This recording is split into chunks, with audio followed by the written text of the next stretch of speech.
প্রথমেই দেখে নেব আজকের 40টি তাজা সংবাদ। শুরুতেই শিরোনাম। ঝাড়খণ্ডে খুন বাংলার ফেরিওয়ালা, রণক্ষেত্র মুর্শিদাবাদের বেলডাঙ্গায় জাতীয় সড়ক ট্রেন অবরোধ। জ্ঞানেশ কুমারের জন্য নূতন প্রকল্প ছানিশ্রী, জীবিত ভোটারদের মৃত ঘোষণায় কটাক্ষ অভিষেকের। পরিযায়ী শ্রমিকের মৃত্যুতে বিক্ষোভ, সাধারণ মানুষকে গুন্ডা হুলিগান দাঙ্গাবাজের তকমা শুভেন্দুর। আমিও যাব মহাকাল মন্দিরে, মুখ্যমন্ত্রীর শিলান্যাস নিয়ে কটাক্ষ করেও অবস্থানে অনড় দিলীপ। এসআইআরে হেনস্থার প্রতিবাদে সমুদ্রগড় স্টেশনের রেল অবরোধ, স্তব্ধ পরিষেবা। ঝাড়খণ্ডে মৃত্যু পরিযায়ী শ্রমিকের, বেলডাঙ্গাতে জাতীয় সড়ক ও রেল অবরোধ। 250টি আসন পেয়ে চতুর্থবার মুখ্যমন্ত্রীর মসনদে মমতা বন্দ্যোপাধ্যায়, দাবি কাজল শেখের। মেদিনীপুরে গিয়ে বাম বিজেপিকে একযোগে আক্রমণ অভিষেক। হিয়ারিংয়ের নোটিশ পেয়েছিলেন, হুগলির পরিযায়ী শ্রমিকের নিথর দেহ ফিরল উত্তরপ্রদেশের ভাড়া বাড়িতে। আইপ্যাক কাণ্ড এখন অস্ত্র, কোমর বেঁধে নামছে বিজেপি, দিল্লিতেই ঠিক হয়ে গেল স্ট্র্যাটেজি। ফর্ম 7 নিয়ে দিনভর বিক্ষোভ, মৃতদের নাম বাদ দেওয়ার শেষ দিন বাড়াল কমিশন। ভারতে বাড়ছে বেকারত্ব, চাকরির বাজারে বড় ধস, অশনি সংকেত দিলেন অর্থনীতিবিদরা। অমানসিক চাপের পরও কাজে অসন্তুষ্ট নির্বাচন কমিশন, বসিরহাটে বিএলওদের গণস্তফা। নির্বাচন কমিশনের বিরুদ্ধে বিদ্রোহ, এবার গণস্তফা দিনহাটার বিএলওদের। জোর ধাক্কা হুমায়ুনের, জানুয়ারিতে ব্রিগেডের সভার অনুমতি দিল না সেনা। এসআইআরের নামে লাগাতার বাঙালি হেনস্থা কমিশনের প্রতিবাদে গণস্তফা স্বরূপনগরের 53 বিএলওর। বেলডাঙ্গায় খবর সংগ্রহ করতে গিয়ে আক্রান্ত মহিলা সাংবাদিক, রাস্তায় ফেলে বেধড়ক মার। শিলিগুড়ির মহাকাল মন্দির বিশ্বের উচ্চতম, শিলান্যাসের পর মুখ্যমন্ত্রী জানালেন যাবতীয় খুঁটিনাটি। চোখ বালির পর ইডি আধিকারিকের মোবাইল চুরি, নদিয়ার সভা থেকে মমতাকে ক্ষমতাচ্যুত করার ডাক শুভেন্দুর। 100 কোটি টাকা ক্ষতিপূরণ দিতে হবে, মুখ্যমন্ত্রীর বিরুদ্ধে মানহানির মামলা করে দিলেন শুভেন্দু। ভারত বিরোধী সেফ হোম বাংলা, পরিস্থিতি বুঝতে জ্ঞানেশ কুমারকে রাজ্যপালকে পথে নামার বার্তা শ্রমিকের। নামবাদে চক্রান্ত, বিজেপিকে শিক্ষা দিতে রবীন্দ্রসঙ্গীতের সঙ্গে ডিজে বাজানোর পরামর্শ অভিষেকের। মালদহ সিঙ্গুরে সভা, দুদিনের বঙ্গ সফরে 4000 কোটির প্রকল্পে শিলান্যাস করবেন মোদি। আমি নিষেধ করেছিলাম, বেলডাঙ্গায় উত্তেজনা নিয়ে কে কি বলল হুমায়ুন। এই হয়রানির চেয়ে মরে যাওয়াই ভালো, শুনানিতে এসে হয়রানির অভিযোগ বিশেষভাবে সক্ষম ব্যক্তির। কারোর প্ররোচনায় পা দেবেন না, বেলডাঙ্গায় উত্তেজনায় কাকে নিশানা করলেন মমতা। নিপা ভাইরাস মোকাবিলায় প্রস্তুত রাজ্য, জারি হল সতর্কতামূলক নির্দেশিকা। সংখ্যালঘু মুসলিম ভোটারদের শুনানির নোটিশ দিচ্ছে কমিশন, অভিযোগ ঘিরে ধুমধুমার। এবারের বাজেটে নজরে এআই, কেন্দ্রের পাখির চোখ ডিজিটাল শিক্ষায়। এককালীন 50,000 নাকি মাসে মাসে, বিজেপি এলে লক্ষ্মীর ভাণ্ডারে ঠিক কত টাকা দেবে আভাস দিলেন শুভেন্দু। মেলেনি ব্রিগেডের সভার অনুমতি, মুর্শিদাবাদে 10 লক্ষ জমায়েতের চ্যালেঞ্জ হুমায়ুনের। সব কমিশন ঠিক করবে, এসআইআর শুনানিতে মাধ্যমিকের অ্যাডমিট বাদে বিজেপি শাহকে তোপ মমতার। এবার তহা সিদ্দিকীকে তলব, এসআইআর নোটিশ পেয়ে কি বললেন ফুরফুরা শরীফের পীরজাদা। প্রিয় দর্শক, এবার আসছি বিস্তারিত খবর। ঝাড়খণ্ডে বাংলার এক ফেরিওয়ালাকে পিটিয়ে মারার অভিযোগ ঘিরে রণক্ষেত্র মুর্শিদাবাদের বেলডাঙ্গা। ফেরিওয়ালা দেহ গ্রামে ফিরতেই উত্তেজনা ছড়িয়ে পড়ে, জাতীয় সড়ক অবরোধ করেন গ্রামবাসীরা। অবরোধ করা হয়েছে বেলডাঙ্গা স্টেশনও। ঘটনাস্থলে রয়েছে বিশাল পুলিশ বাহিনী। মৃতের নাম আলাই শেখ, বয়স আনুমানিক 30 বছর। তার বাড়ি বেলডাঙ্গার সোজাপুর কুমারপুর গ্রাম পঞ্চায়েত এলাকায়। ঝাড়খণ্ডে ফেরিওয়ালার কাজ করতেন। বৃহস্পতিবার সকালে গ্রামে তার মৃত্যুর খবর এসে পৌঁছয়। ঘর থেকে তার ঝুলন্ত দেহ উদ্ধার করা হয়। গ্রামবাসীদের দাবি, যুবককে পিটিয়ে খুন করার পর তার দেহ ঘরে ঝুলিয়ে দেওয়া হয়েছে। দোষীদের দ্রুত গ্রেপ্তারি ও শাস্তির দাবি চেয়ে পথে নেমেছেন তারা। পরিবারের অভিযোগ, বাঙালি হওয়ার কারণেই যুবকের এই পরিণতি। প্রতিবাদে 12 নম্বর জাতীয় সড়ক অবরোধ করে ব্যাপক বিক্ষোভ দেখাচ্ছে স্থানীয়রা। কলকাতা থেকে উত্তরবঙ্গ যাওয়ার প্রধান এই সড়কে গাড়ির যানজট শুরু হয়েছে। টায়ার জ্বালিয়ে ব্যাপক বিক্ষোভ চলছে। প্রায় 3 ঘন্টা ধরে অবরুদ্ধ জাতীয় সড়ক। ট্রাক এবং গাড়ি ভাঙচুর শুরু করেছে উত্তেজিত জনতা। কয়েকশো পণ্যবাহী ট্রাক ও বাস আটকে পড়েছে। পাশাপাশি রেল অবরোধ করেছে বাসিন্দারা। লালগোলা থেকে শিয়ালদা যাওয়ার ট্রেন আটকে রয়েছে। পাথর ছুটছে বিক্ষোভকারীরা। পরিস্থিতি নিয়ন্ত্রণের বাইরে, তবে জাতীয় সড়ক থেকে দেহ সরিয়ে নিয়েছে পুলিশ। বিক্ষোভকারীদের সঙ্গে পুলিশ কথা বলে পরিস্থিতি নিয়ন্ত্রণে আনার চেষ্টা করছে। বিক্ষোভকারীদের দাবি, নিহতের পরিবারকে উপযুক্ত ক্ষতিপূরণ দিতে হবে। পরিস্থিতির গুরুত্ব বুঝে ঘটনাস্থলে মোতায়েন করা হয়েছে বিশাল পুলিশ বাহিনী। এই ঘটনায় রাজ্যের আইন শৃঙ্খলা পরিস্থিতি সম্পূর্ণ ভেঙে পড়েছে বলে অভিযোগ করেছেন বিরোধী দলনেতা শুভেন্দু অধিকারী। তিনি বলেছেন, গত পরশু থেকে ফারাক্কা থেকে চাকুলিয়া পর্যন্ত যে আইন শৃঙ্খলা চরম অবনতি দেখা যাচ্ছে তা দাবানলের মতো ছড়িয়ে পড়ছে। মুর্শিদাবাদ জেলার বেলডাঙ্গায় জাতীয় সড়কটি প্রায় 3 ঘন্টা ধরে সমাজ বিরোধীদের দ্বারা সম্পূর্ণ অবরুদ্ধ রয়েছে। অবিরাম পাথর ছোড়া হচ্ছে, ট্রেনগুলো জোর করে থামিয়ে দেওয়া হয়েছে। এলাকাটি দুষ্কৃতী, গুন্ডা এবং মস্তানদের সম্পূর্ণ নিয়ন্ত্রণে রয়েছে। এখনো পর্যন্ত পুলিশের কোনো পদক্ষেপের চিহ্ন নেই। হাজার হাজার যাত্রী আটকে পড়েছেন, যারা ভীত, সন্ত্রস্ত এবং খাদ্য ও জল ছাড়াই রয়েছেন। কোনো পরিত্রাণের সম্ভাবনা দেখা যাচ্ছে না। আমি পশ্চিমবঙ্গ পুলিশের ভারপ্রাপ্ত ডিজিপিকে বাহিনী মোতায়েন করে এলাকাটি নিয়ন্ত্রণ নেওয়ার অনুরোধ জানাচ্ছি। বার্তাটি খুবই স্পষ্ট যে পশ্চিমবঙ্গ রাজ্য প্রশাসনের নিয়ন্ত্রণের বাইরে চলে যাচ্ছে এবং সমাজবিরোধী ও দাঙ্গাবাজরা দখল নিচ্ছে, যাদের প্রতি শাসক তৃণমূল কংগ্রেস পার্টির সমর্থন রয়েছে, যাতে তারা স্বাভাবিক পরিস্থিতি ব্যাহত করার জন্য যখন যা খুশি করার অবাধ সুযোগ পাচ্ছে। এসআইআরের মাধ্যমে জীবিত ভোটারদের মৃত বলে ঘোষণা করা হচ্ছে বলে অভিযোগ। খসড়া তালিকায় দেখা যাচ্ছে একের পর এক জীবিত ভোটার মৃত। এমনকি 2002 সালের ভোটার তালিকায় নাম থাকা সত্ত্বেও শুনানিতে ডেকে পাঠানো হচ্ছে, আর তার জেরে আতঙ্কে মারা যাচ্ছেন একের পর এক বাংলার নাগরিক। আত্মহত্যা পর্যন্ত করছেন। এই আবহে পশ্চিম মেদিনীপুরের গড়বেতার সভা থেকে মুখ্য নির্বাচন কমিশনার জ্ঞানেশ কুমারকে তুলোধনা করলেন তৃণমূল কংগ্রেসের সর্বভারতীয় সাধারণ সম্পাদক অভিষেক বন্দ্যোপাধ্যায়। এদিকে প্রত্যেকটি সভাতেই নির্বাচন কমিশনে দাগিয়ে দেওয়া মৃত ভোটারদের সভামঞ্চে হাঁটিয়েছেন অভিষেক। আজও তার ব্যতিক্রম হয়নি।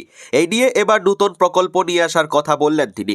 অভিষেক বলেন, জ্ঞানেশ কুমারের জন্য নতুন প্রকল্প চালু করতে হবে। ছানি অপারেশনের জন্য ছানিশ্রী প্রকল্প করতে হবে। জীবিত ভোটারদের মৃত দেখছেন তিনি। যেহেতু বিজেপি ফর্ম জমা দিতে পারেনি, সেহেতু নির্বাচন কমিশন সময়সীমা বাড়িয়ে 19 তারিখ করেছে। যদি বিজেপি নেতা ইআরওর কাছে 10টির বেশি ফর্ম জমা দিতে আসে, রবীন্দ্রসঙ্গীতের পাশাপাশি একটু ডিজে বাজিয়ে দেবে ভদ্রভাবে। অন্যদিকে এসআইআর নিয়ে এখনো হয়রানি চলছে। মানুষকে ভীত, সন্ত্রস্ত করে রাখা হচ্ছে। কেউ যাতে ভয় না পান তার কথা বলছেন ডায়মন্ড হারবারের সাংসদ। অভিষেকের বক্তব্য, আপনারা ভয় দেখাবেন আমাদের। একদিকে ইডি, একদিকে ইসি। দুদিন আগে বাঁকুড়ায় গাড়ি ধরা পড়েছে। 10,000 ফর্ম 7 তৃণমূলের ভোটারদের চিহ্নিত করে বিজেপি নেতারা গিয়েছিল ইআরওর কাছে ফর্ম জমা দেবে বলে, যাতে এদের তালিকা থেকে নাম বাদ যায়। গতকাল কলকাতায় রুখেছি। 10টার বেশি কোনো ফর্ম বৈধভাবে জমা দেওয়া যায় না। তাছাড়া সিপিএম এবং বিজেপিকে একযোগে আক্রমণ করেন অভিষেক। এমনকি মেদিনীপুরের মাটিতে দাঁড়িয়ে শুভেন্দু অধিকারীকে তুলোধনা করেন তিনি। অভিষেকের কথায়, মেদিনীপুরে যদি কোনো বুথে, কোনো বিধানসভায় বিজেপির কোনো নেতা লিড পায়, তাহলে এই সিপিএমের হারমাতগুলিকে অক্সিজেন দেওয়া হবে। এটা মাথায় রাখতে হবে। যারা আমাদেরকে পরিবর্তন চাই বলে আমাদের সরকারকে ব্যঙ্গ করছে, 34 বছর মানুষকে অত্যাচার করেছে, আজ তারা বিজেপির নেতা। বোতল নতুন, মদ পুরনো। জার্সি পাল্টেছে। আগে সিপিএমের হারমাত ছিল, আজ বিজেপির জল্লাদ। 2020 সালে এই মেদিনীপুরের মাটিতে একই মাঠে একজন গদ্দার মোদী স্বরাষ্ট্রমন্ত্রী অমিত শাহের পদলেহন করে নিজের জেলযাত্রা বাঁচানোর জন্য পায়ে হাত দিয়ে বিজেপিতে যোগদান করেন। বাংলায় এখন এসআইআর চলছে, আর তা নিয়ে তুমুল বিতর্ক তৈরি হয়েছে। সাধারণ মানুষকে শুনানিতে ডেকে হয়রানি করার অভিযোগ উঠেছে নির্বাচন কমিশনের বিরুদ্ধে। প্রবীণ থেকে অসুস্থ নাগরিকদের ডেকে পাঠানো হচ্ছে বলেও অভিযোগ। আর এসআইআর ঘিরে বিতর্কের রেস থামার লক্ষণ নেই। বিশেষ রাজনৈতিক উদ্দেশ্য নিয়ে করা হচ্ছে এসআইআর বলে উঠছে অভিযোগ। এবার এসআইআরের নামে হয়রানির অভিযোগ তুলে রেল অবরোধ করা হলো। গতকাল সাত সকালে ধুমধুমার পরিস্থিতি তৈরি হয়। পরিস্থিতি সামাল দিতে আসরে নামল ডিআরপি এবং আরপিএফ। এদিকে এসআইআরের নামে হয়রানি করা হচ্ছে এই অভিযোগ তুলে হাওড়া কাটোয়া শাখায় সমুদ্রগড় স্টেশনে রেল অবরোধ করলেন স্থানীয় বাসিন্দারা। আর তার জেরে সকাল থেকে শুরু হয় যাত্রীদের হয়রানি। রেল অবরোধ করে স্থানীয় বাসিন্দারা রেল স্টেশনে দেখান প্রবল বিক্ষোভ। এমনটা আগে হয়নি। এসআইআর নিয়ে এমন প্রতিবাদ অভিনব বলে মনে করা হচ্ছে। Down Howrah Katwa local train আটকে শুরু করা হয় অবরোধ, আর তার জেরে স্তব্ধ হয়ে পড়ে রেল পরিষেবা। অন্যদিকে এখন সব সংবাদ মাধ্যমের চোখ রাখলেই দেখা যাচ্ছে এসআইআর নিয়ে সাধারণ মানুষের হয়রানির ছবি। তাতে সকলে বিরক্ত। এবার সেটারই বহিঃপ্রকাশ আছড়ে পড়ল সমুদ্রগড় স্টেশনে। পরিস্থিতি এমন পর্যায়ে পৌঁছয় যে সেখানে হাজির হয় জিআরপি ও আরপিএফ। তারা এসেও হিমশিম খায় অবরোধ তুলতে। অবশেষে বহু কাকুতি মিনতি করার পর এবং আশ্বাসে রেল অবরোধ উঠে যায়। তবে একটা বড় সময় ধরে অবরোধ চলায় তার রেস এখনও রয়ে গেছে। সব মিলিয়ে কাজের দিন হয়রানির মুখে পড়েন নিত্যযাত্রীরা। এছাড়াও এসআইআরে হেনস্থা নিয়ে বারবার বিক্ষোভ দেখানো হচ্ছে রাজ্যের নানা প্রান্তে। উত্তর দিনাজপুরের চাকুলিয়া থেকে শুরু করে একাধিক জায়গায় বিক্ষোভ দেখানো হয়েছে। রাস্তায় নেমে প্রতিবাদ করছেন গ্রাম বাংলার মানুষজন। তবে হাওড়া কাটোয়া শাখায় সমুদ্রগড় স্টেশনে রেল অবরোধ নতুন মাত্রা যোগ করল এসআইআর পর্বে। উল্লেখ্য, আজ এসি লোকাল না দাঁড়ানোর অভিযোগে বামনগাছি স্টেশনে রেল অবরোধ করলেন যাত্রীরা। শুক্রবার সকালে তা নিয়ে ব্যাপক চাঞ্চল্য ছড়ালো। যাত্রীরা টিকিট কেটে দাঁড়িয়েছিলেন, কিন্তু ট্রেন দাঁড়ায়নি বলে অভিযোগ। গার্ডের ভুলেই এসি লোকাল দাঁড়ায়নি বলে অভিযোগ যাত্রীদের। এসআইআরে লজিক্যাল ডিসক্রিপেন্সি হিয়ারিং ইস্যু দেখিয়ে নোটিশ চলাকালীন বিএলওদের গণস্তফা। বিএলওদের গণস্বাক্ষর চলছে বিডিও অফিসের। বিএলওদের প্রতি ইলেকশন কমিশনের আস্থাহীনতা, ইলেকশন কমিশনের নীতিগত অস্পষ্টতা, কাজের নামে বিএলওদের হয়রানির প্রতিবাদে এই গণস্তফার প্রস্তুতি। স্বরূপনগরের ঘটনা জানা গিয়েছে, উত্তর 24 পরগনা স্বরূপনগরের প্রায় 42টি বুথের 42 জন বিএলও স্তফা দিতে হাজির হয়েছেন স্বরূপনগর ব্লক অফিসে। জানা গিয়েছে তারা তাদের স্তফা দাবিতে স্বাক্ষর গ্রহণ শেষে 50 জন বিএলও লিখিতভাবে স্তফা জমা দেন স্বরূপনগর ব্লক প্রশাসনের দপ্তরে। তাদের দাবি, নির্বাচন কমিশন বারংবার নিয়ম বদলাচ্ছে, যা সাধারণ মানুষের কাছে তাদেরকে জবাবদিহি করতে হচ্ছে। শুধু তাই নয়, বিএলএ অ্যাপ ডকুমেন্ট দেওয়ার পরও লজিক্যাল ডিসক্রিপেন্সি দেখিয়ে নোটিশ ইস্যু করা হচ্ছে, যা সাধারণ মানুষের কাছে তাদেরকে প্রশ্নের মতো করতে হচ্ছে এবং বিশ্বাসযোগ্যতা নিয়ে বিএলওদেরকে জবাবদিহি করতে হচ্ছে সাধারণ মানুষের কাছে। এই ঘটনার প্রতিবাদে উত্তর 24 পরগনার বসিরহাট মহকুমার স্বরূপনগর ব্লকের বিএলওদের প্রতি ইলেকশন কমিশনের আস্থাহীনতা, ইলেকশন কমিশনের নীতিগত অস্পষ্টতা, কাজের নামে বিএলওদের হয়রানির প্রতিবাদে এই গণস্তফার 50 জন বিএলও। স্বরূপনগরের প্রায় 50টি বুথের 50 জন বিএলও স্তফা দিতে হাজির হলেন স্বরূপনগর ব্লক অফিসে। তারা তাদের স্তফা দাবিতে স্বাক্ষর গ্রহণ চলছে। স্বরূপনগরের বিডিও ধ্রুবজ্যোতি রায় গণস্তফা পত্র জমা নেন। বলেন, তাদের নির্বাচন কমিশনের কাজের কোথায় অসুবিধা আছে সেটা তারাই বলতে পারবেন। জমা দিয়েছেন, বিষয়টা আমি পুরোপুরি নির্বাচন কমিশনকে জানাবো। ইতিমধ্যে নির্বাচন কমিশনের খামখেয়ালি সিদ্ধান্তের উপরে বিরক্ত সাধারণ মানুষ থেকে শুরু করে বিএলওরা। তারই ফলস্বরূপ আজকের এই লিখিত অভিযোগ। তারা একদিকে সাধারণ মানুষের এসআইআর ফর্ম নিয়ে মানসিক চাপ যন্ত্রণা, অন্যদিকে পারিবারিক অশান্তির মধ্যে তাদের জীবন দুর্বিষহ হয়ে পড়েছে। সংখ্যালঘু পরিবার পিছু ভোটারের সংখ্যা বেশি, আর তা দেখে বেছে বেছে সংখ্যালঘু মুসলিম ভোটারদের শুনানিতে ডেকে হয়রান করছে নির্বাচন কমিশন। এই অভিযোগ তুলে বাঁকুড়ার তালডাংরায় বিডিও অফিস ঘেরাও করে বিক্ষোভে ফেটে পড়লেন তালডাংরা বিধানসভার সংখ্যালঘু ভোটারদের একাংশ। নির্বাচন কমিশনের নির্দেশে সারা রাজ্যে শুরু হয়েছে এসআইআর শুনানি পর্ব, আর সেই শুনানি পর্বে সর্বাধিক ডাক পাচ্ছেন সংখ্যালঘু মুসলিম ভোটাররা, এমনটাই অভিযোগ। আর সেই অভিযোগকে সামনে রেখে এবার তালডাংরা ব্লকের বিডিও তথা নির্বাচন কমিশন নিযুক্ত এইআরও দপ্তর ঘেরাও করে বিক্ষোভ দেখালেন তালডাংরা বিধানসভার 17টি মুসলিম প্রধান বুথের ভোটারদের একাংশ। বিক্ষোভকারীদের দাবি, সংখ্যালঘু মুসলিম পরিবারগুলির মধ্যে অধিকাংশ পরিবারেই 6 জনের বেশি ভোটার রয়েছে। অভিযোগ, পরিবারে 6 জনের বেশি ভোটার থাকলে সেই ভোটারদের শুনানির নোটিশ পাঠাচ্ছে নির্বাচন কমিশন। বিক্ষোভকারীদের দাবি, একবার এসআইআর এর এনুমারেশন ফর্ম পূরণের সময় যাবতীয় নথি ও তথ্য জমা দিয়েছেন তারা। ফের শুনানির নোটিশ পাওয়ায় আবার তাদের নথি দেখাতে হবে। বৈধ ভোটার হওয়ার পরও কেন বারংবার তাদের নথি দেখাতে বাধ্য করছে কমিশন, সেই প্রশ্ন তোলেন বিক্ষোভকারীরা। এক বিক্ষোভকারীর বক্তব্য, মুসলমানদের বেছে বেছে হেনস্থা করা হচ্ছে। আমাদের এক একজনের 2-4টে ছেলে মেয়ে রয়েছে। আমাদের অন্য দাদা দিদিদের হয়ে যাচ্ছে, আমাদের হচ্ছে না। আমাদের 6টা ছেলে হয়েছে বলে প্রমাণ দিতে বলছে। লক্ষ্মীর ভাণ্ডার এই শব্দবন্ধকে এর আগেও ভোটের আবহে প্রাসঙ্গিক হয়ে উঠতে দেখেছে বাংলা। এবারে 26-এর নির্বাচনের আগে এসআইআর নিয়ে যখন তপ্তবঙ্গ রাজনীতি, তখন আরও বেশি আলোচিত হচ্ছে রাজ্য সরকারের এই প্রকল্প। কারণ রাজনৈতিক বিশ্লেষকদের বক্তব্য, বিজেপি ক্ষমতায় এলে লক্ষ্মীর ভাণ্ডার বন্ধ করে দেবে। এই রাজনৈতিক ন্যারেটিভই এবার বিধানসভা ভোটের প্রচারে তৃণমূলের তুরুপের তাস। আর এর ঠিক পাল্টা পথেই হাঁটছে বিজেপি। এবার বঙ্গ বিজেপির বক্তব্য, বিজেপি সরকারে এলে আরও বেশি টাকা লক্ষ্মীর ভাণ্ডারে দেবে, আর সেক্ষেত্রে টাকার পরিমাণ কি হতে পারে তারও আভাস দিয়ে রাখছেন শুভেন্দু সুকান্তরা। নদিয়ার চাকদহের সভা থেকে আরও একবার এই বিষয়টি নিয়ে সোচ্চার হলেন শুভেন্দু। তার সাফ বক্তব্য, লক্ষ্মীর ভাণ্ডার আমরা আরও ভালো দেব। সেক্ষেত্রে শুভেন্দু দিলেন পরিসংখ্যান। তার বক্তব্য, ওড়িশায় মহিলাদের বছরে একবার এককালীন মহিলাদের 50,000 টাকা দেওয়া হয়। দিল্লিতে মুখ্যমন্ত্রী রেখা গুপ্তা মাসে 2,500 টাকা করে দেন। হরিয়ানার বিজেপি সরকার 2,100 টাকা দেয়। মহারাষ্ট্রের মুখ্যমন্ত্রী দেবেন্দ্র ফড়নবিস 2,000 টাকা দেন। কিন্তু এই পরিসংখ্যান কেন দিলেন শুভেন্দু? যে লক্ষ্মীর ভাণ্ডার নিয়ে এতদিন প্রচার চালিয়েছে তৃণমূল নেতৃত্ব, বারবার বিভিন্ন সভা থেকে এই গুঞ্জন ভাসিয়ে দেওয়া হয়েছে বিজেপি ক্ষমতায় এলে লক্ষ্মীর ভাণ্ডার বন্ধ করে দেবে। সেই গুঞ্জনে যাতে রাজ্যের মানুষ কান না দেন, তার জন্য এবার থেকে সংকল্প যাত্রার প্রায় প্রত্যেকটি সভা থেকেই এই একই বার্তা দিতে শোনা যাচ্ছে সুকান্ত শুভেন্দুদের। গত মাসে 3 দিনের কলকাতা কেন্দ্রিক বঙ্গ সফরে এসে সাংবাদিক বৈঠকে এ বিষয়টি আরও ভালো করে স্পষ্ট করে দিয়েছেন কেন্দ্রীয় স্বরাষ্ট্রমন্ত্রী অমিত শাহ। তিনি স্পষ্ট করে দেন, ভারতীয় জনতা পার্টির সরকার তৈরি হওয়ার পর এখনকার বর্তমান সরকার যে সমস্ত প্রকল্প চালাচ্ছে তার মধ্যে একটা স্কিমও বন্ধ হবে না। আর তাছাড়া আমাদের ইস্তেহারে আমরা যে সমস্ত প্রকল্পের কথা বলবো তা বাস্তবে রূপ পাবে। এটা গোটা দেশেই আমাদের ট্র্যাক রেকর্ড। আজ মালদা স্টেশন থেকে দেশের প্রথম বন্দে ভারত স্লিপার ট্রেনের উদ্বোধন করবেন প্রধানমন্ত্রী নরেন্দ্র মোদী। হাওড়া গুয়াহাটি রুটে চলবে এই ট্রেন। এদিন একথা জানান কেন্দ্রীয় রেলমন্ত্রী অশ্বিনী বৈষ্ণব। এর পাশাপাশি 4টি নতুন অমৃত ভারত এক্সপ্রেস ট্রেনের ভার্চুয়াল উদ্বোধনও করবেন প্রধানমন্ত্রী। রেলমন্ত্রী বলেন, পশ্চিমবঙ্গকে 1 ডজনের বেশি নতুন ট্রেন উপহার দিচ্ছেন প্রধানমন্ত্রী।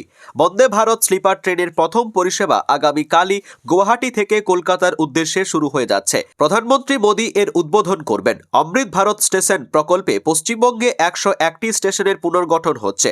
পশ্চিমবঙ্গে রেলওয়ের উন্নয়নে 13,000 কোটি টাকার বাজেট বরাদ্দ করছেন প্রধানমন্ত্রী। নিউ জলপাইগুড়ি স্টেশন পরিদর্শনে যান রেলমন্ত্রী। সেখানে নির্মাণ কাজ খতিয়ে দেখেন। বলেন, এনজেপি স্টেশনে পুনর্উন্নয়নে 2টি নতুন প্ল্যাটফর্ম যোগ করা হচ্ছে। আইটি হাব হিসাবে নতুন এলাকা তৈরি করা হচ্ছে। ট্রেনের রক্ষণাবেক্ষণের সুবিধাও বাড়ানো হচ্ছে। 17 জানুয়ারি 2 দিনের পশ্চিমবঙ্গ সফরে আসছেন প্রধানমন্ত্রী। কালই মালদা থেকে বন্দে ভারত স্লিপার ট্রেনের উদ্বোধনের পাশাপাশি দেশের উদ্দেশ্যে একাধিক রেল ও রাস্তা পরিকাঠামো প্রকল্পের ভিত্তিপ্রস্তর স্থাপন করবেন তিনি, যার মূল্য 3,250 কোটি টাকার বেশি। বিধানসভা ভোটের এখনও দিনক্ষণ ঘোষণা হয়নি, কিন্তু তার আগে পশ্চিমবঙ্গে কার্যত প্রচারে ঝড় তুলেছেন নরেন্দ্র মোদী। কাল মালদার ইংরেজ বাজারে তার সভা, পরের দিন সিঙ্গুরে সভা করবেন প্রধানমন্ত্রী। 2011 সাল রাজ্যে রাজনীতির পট পরিবর্তনের বড় ভূমিকা নিয়েছিল সিঙ্গুর। টাটা বাংলা ছেড়েছিল, সিপিএমকে ক্ষমতা থেকে সরতে হয়েছিল। মমতা বন্দ্যোপাধ্যায় রাইটাস বিল্ডিংয়ের ক্ষমতায় বসেছিলেন।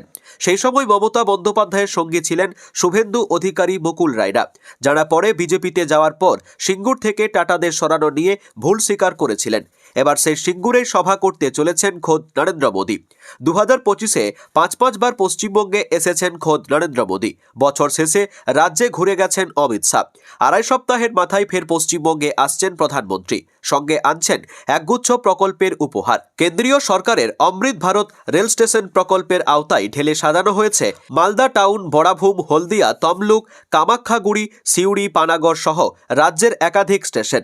কাল মালদা থেকে নতুন করে সাজানো স্টেশনের উদ্বোধন করবেন প্রধানমন্ত্রী নরেন্দ্র মোদী। বিধানসভা ভোটের মুখে দেশের প্রথম বন্দে ভারত স্লিপার ট্রেন পাচ্ছে পশ্চিমবঙ্গ। নদিয়ার কৃষ্ণনগরে আয়োজিত পরিবর্তন সংকল্প সভা থেকে সরাসরি নাগরিকত্ব এবং অনুপ্রবেশ ইস্যুতে সুর চড়ালেন বিজেপি নেতা সুকান্ত মজুমদার। শুক্রবারের এই জনসভা থেকে তিনি যেমন মুসলিম অনুপ্রবেশকারীদের করা হুঁশিয়ারি দিয়েছেন, তেমনি হিন্দু উদ্বাস্তুদের পাশে দাঁড়িয়ে নিজেকেও উদ্বাস্তু বলে পরিচয় দিয়েছেন। মুসলিম অনুপ্রবেশকারীদের ভোট দিতে দেব না। দেশের গণতান্ত্রিক অধিকার নিয়ে কথা বলতে গিয়ে সুকান্ত মজুমদার স্পষ্ট জানান, ভারতের নাগরিক তিনি হিন্দু হন বা মুসলমান, তাদের অধিকার রয়েছে দেশের প্রধানমন্ত্রী বা মুখ্যমন্ত্রী ঠিক করার। কিন্তু কড়া ভাষায় তিনি বলেন, ভারতের কেউ যদি ভারতের নাগরিক না হন, তিনি যদি মুসলিম অনুপ্রবেশকারী হন, তবে তার ভোট দেওয়ার কোনো অধিকার নেই।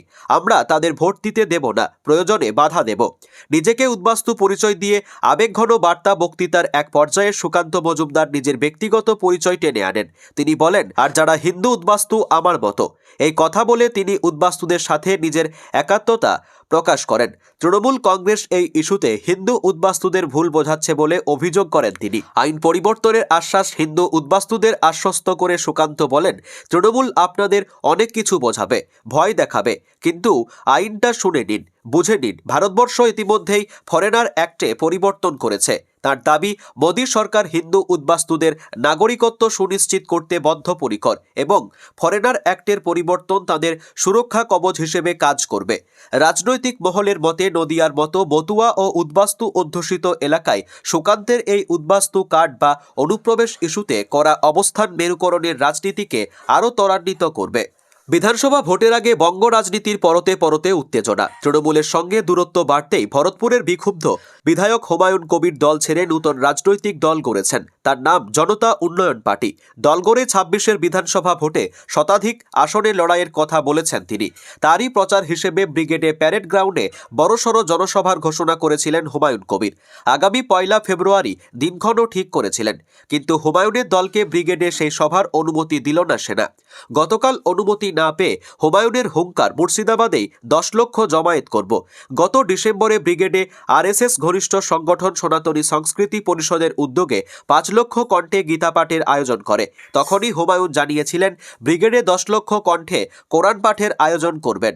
সেই মর্মে সেনার কাছে অনুমতি চেয়েছিলেন ভরতপুরের বিধায়ক, কিন্তু শুক্রবার সভার অনুমতি না পেয়ে হুমায়ুন বলেন, নির্দিষ্ট পদ্ধতি মেনে আমরা আবেদন করেছিলাম। শুক্রবার আমাদের দেখা করতে বলা হয়েছিল, সেই মতো আমাদের জনতা উন্নয়ন পার্টির পক্ষ থেকে সেনা দপ্তরে গিয়ে দেখা করা হয়, কিন্তু তারা সাফ জানিয়েছে ব্রিগেডে কোনো রাজনৈতিক সভার অনুমতি দেওয়া হবে না।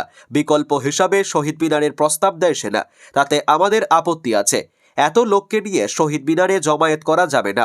এখন আমাদের নজর থাকবে ভবিষ্যতে অন্য কোনো রাজনৈতিক দলকে ব্রিগেডে সভার জন্য অনুমতি দেওয়া হয় কিনা। এর নেপথ্যে তৃণমূল ও বিজেপিকে যৌথভাবে আক্রমণ করেন হুমায়ুন কবির। এরপরই তার হুঙ্কার, ১ ফেব্রুয়ারি মুর্শিদাবাদে ৫০ বিঘা জমিতে বড় জমায়েত হবে। আসলে নিজের দল গঠনের পর থেকে তৃণমূল সহ বিভিন্ন রাজনৈতিক দলের তরফে নানা কটাক্ষ ধেয়ে এসেছিল জনতা উন্নয়ন পার্টির দিকে। তাই নিজের শক্তি প্রদর্শনে ব্রিগেডের সমাবেশের ডাক দিয়েছিলেন হুমায়ুন কবির, কিন্তু সেই ঘোষণা অনুযায়ী কর্মসূচি আর হলো না। এখন দেখার ১ ফেব্রুয়ারি মুর্শিদাবাদের বুকে কি করেন তিনি। রাজ্যের বহু বিশিষ্ট নাগরিক, কবি, ক্রীড়াবিদ, রাজনীতিবিদ এসআইআর শুনানিতে ডাক পেয়েছেন। এবার এসআইআর শুনানির নোটিশ পেলেন ফুরফুরা শরীফের পীরজাদা তহা সিদ্দিকী। বৃহস্পতিবার নির্বাচন কমিশনের ওই নোটিশ তিনি হাতে পেয়েছেন, এমনই জানিয়েছেন তহা সিদ্দিকী। শুনেছি আমার আব্বার নামেও নাকি নোটিশ আসবে, যদিও তিনি মারা গিয়েছেন। ফুরফুরা শরীফের পীরজাদা তহা সিদ্দিকীকে শুনানিতে ডাকার কথা জানাজানি হতেই শুরু হয়েছে চর্চা। কমিশনের বিরুদ্ধে ক্ষোভও উগরে দিচ্ছেন স্থানীয়দের একাংশ। মানুষ হয়রানির শিকার হচ্ছেন বলেও অভিযোগ উঠেছে। এসআইআর ইস্যু নিয়ে ক্ষোভ উগরে দিয়েছেন পীরজাদা।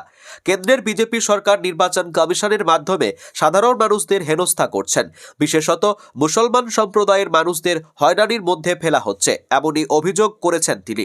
বাংলার পরিযায়ী শ্রমিকরা বিজেপি শাসিত রাজ্যে বাংলাদেশি অভিযোগে মার খাচ্ছেন, অনেককে খুন করা হচ্ছে বলে অভিযোগ। বাংলায় কথা বলা শাস্তি। এবার উত্তরপ্রদেশে বাংলা সিঙ্গুরে শ্রমিককে খুনের অভিযোগ।